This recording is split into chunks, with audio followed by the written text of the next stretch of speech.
¿Qué tal, familia Funsiva? Priyanka Rodríguez les habla. Gracias por acompañarnos en una nueva entrega de Radio Funsiva, un espacio para la salud y la educación donde todos podemos aprender. En el día de hoy, a propósito de que el pasado martes 13 de julio se conmemoró el Día Mundial de la Sensibilización con respecto al trastorno de déficit de atención e hiperactividad, mejor conocido como TDAH, estaremos conociendo un poco más sobre sus signos y síntomas, causas y tratamientos. El TDAH es un desorden prevalente del desarrollo que, de acuerdo a los criterios de diagnósticos estipulados en el Manual Diagnóstico y Estadístico de Trastornos Mentales, o mejor conocido como DSM-5, también llamado la Biblia de los psicólogos, está caracterizado por un patrón persistente de síntomas conductuales de inatención, hiperactividad e impulsividad. Según el DSM-5, este patrón interfiere con el funcionamiento o el desarrollo y se caracteriza por inatención o por hiperactividad e impulsividad. Cuando hablamos de que se caracteriza por inatención, nos referimos a que el paciente presenta 6 o más de los síntomas que desglosaremos en lo adelante y se han mantenido durante al menos 6 meses en un grado que no concuerda con el nivel de desarrollo y que afecta directamente las actividades sociales, académicas y o laborales. Estos síntomas son: con frecuencia falla en prestar la debida atención a detalles o por descuido se cometen errores en las tareas escolares, en el trabajo o durante otras actividades. Con frecuencia también tiene dificultades para mantener la atención en tareas o actividades recreativas. Usualmente parece no escuchar cuando se le habla directamente. Parece tener la mente en otras cosas, incluso en ausencia de cualquier distracción aparente. Con frecuencia no sigue las instrucciones y no termina las tareas escolares, los quehaceres o los deberes laborales.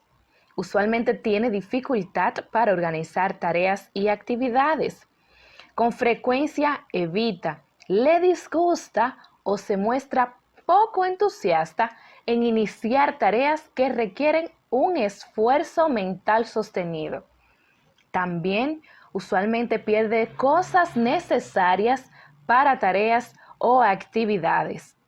Se distrae con facilidad por estímulos externos. Usualmente olvida las actividades cotidianas.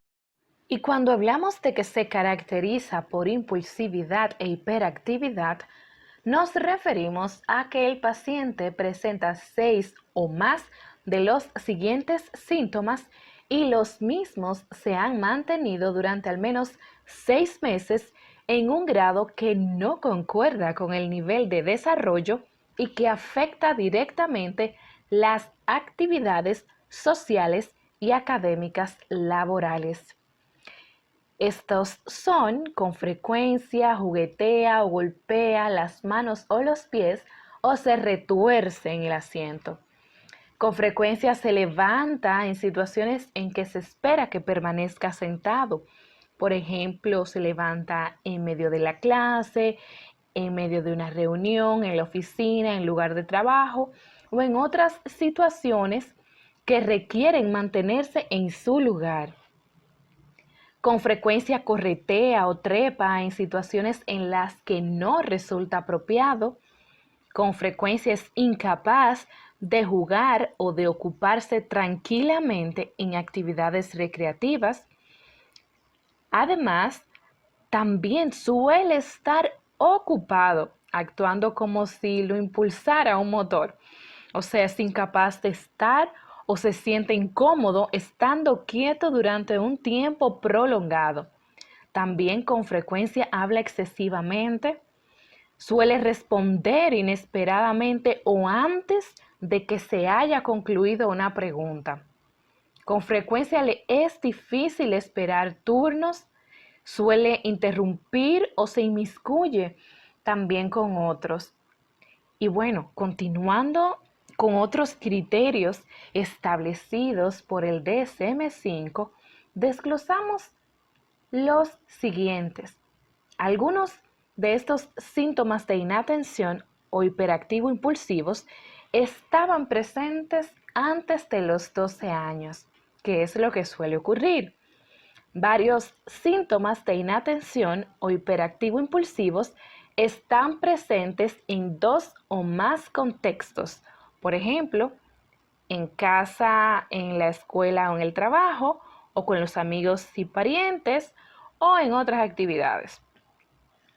Existen pruebas claras de que los síntomas interfieren con el funcionamiento social, académico o laboral o reducen la calidad de los mismos.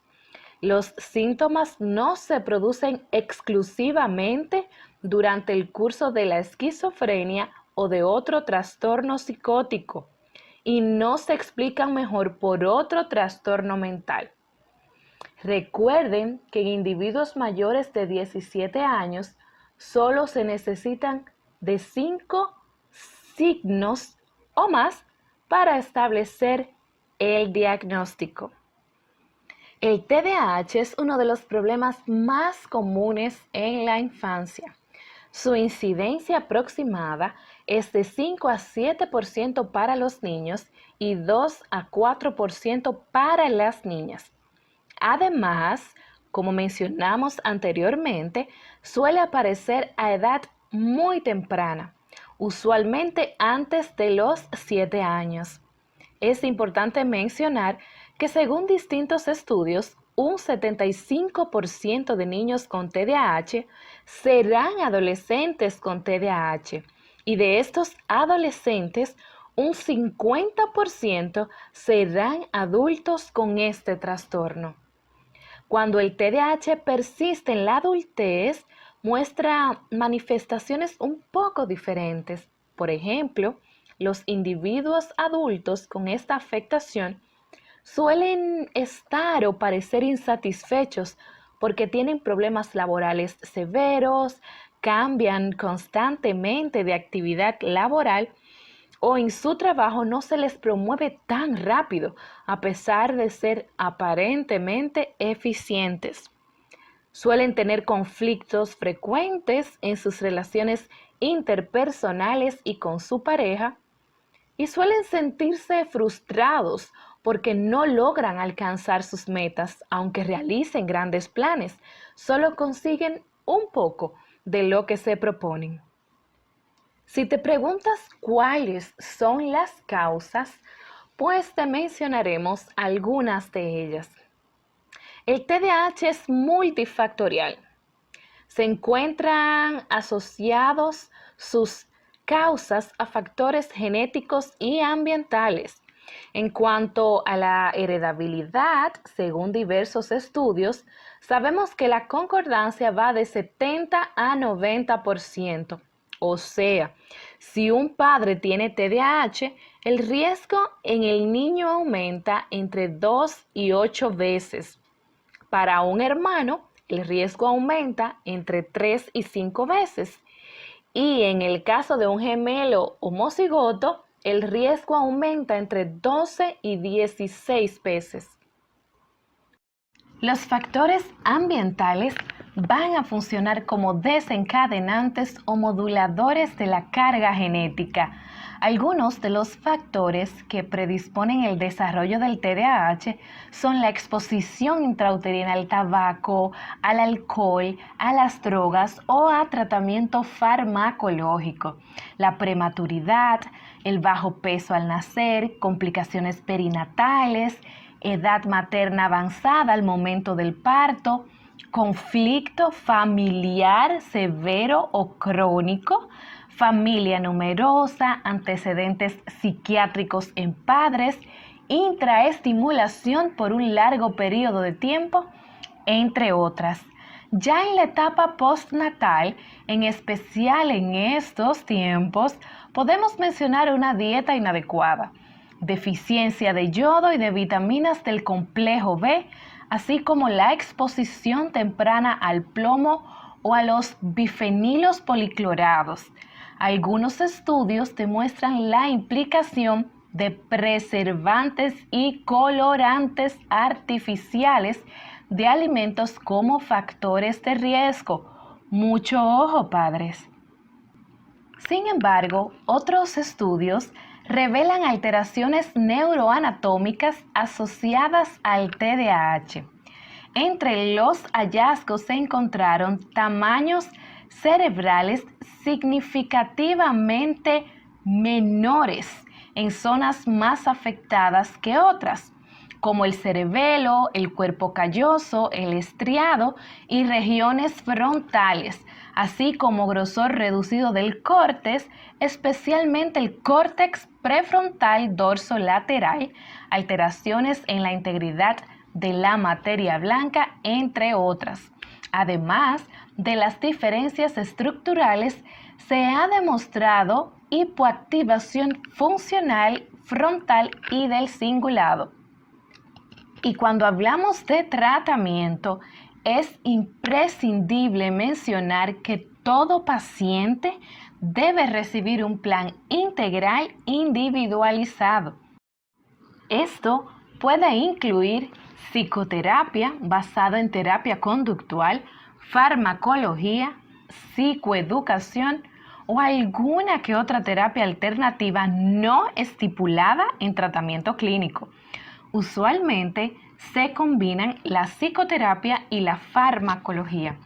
Así que si tu chiquito, adolescente o algún adulto a tu alrededor presenta los síntomas necesarios para el diagnóstico, no te alarmes, pero busca una opinión profesional para que descartes cualquier afectación. Para terminar, las informaciones del día de hoy fueron extraídas del Manual Diagnóstico y Estadístico de Trastornos Mentales de la Asociación Americana de Psiquiatría, así como de la Guía para el Diagnóstico Neuropsicológico de los maestros investigadores Alfredo Aridilla de la Florida International University y Feggy Ostrowski de la Universidad Nacional Autónoma de México. También del artículo Trastorno por déficit de atención con hiperactividad en niños y adolescentes, una revisión clínica de las psiquiatras infantiles y adolescentes Fiorella Rusca Jordán y Carla Cortés Vergara, publicado en la revista Neuropsiquiatría en el año 2020. Hasta aquí nuestra programación del día de hoy. Priyanka Rodríguez estuvo con ustedes. Gracias por sintonizarnos. Nos vemos en la próxima entrega de Funsiva Radio.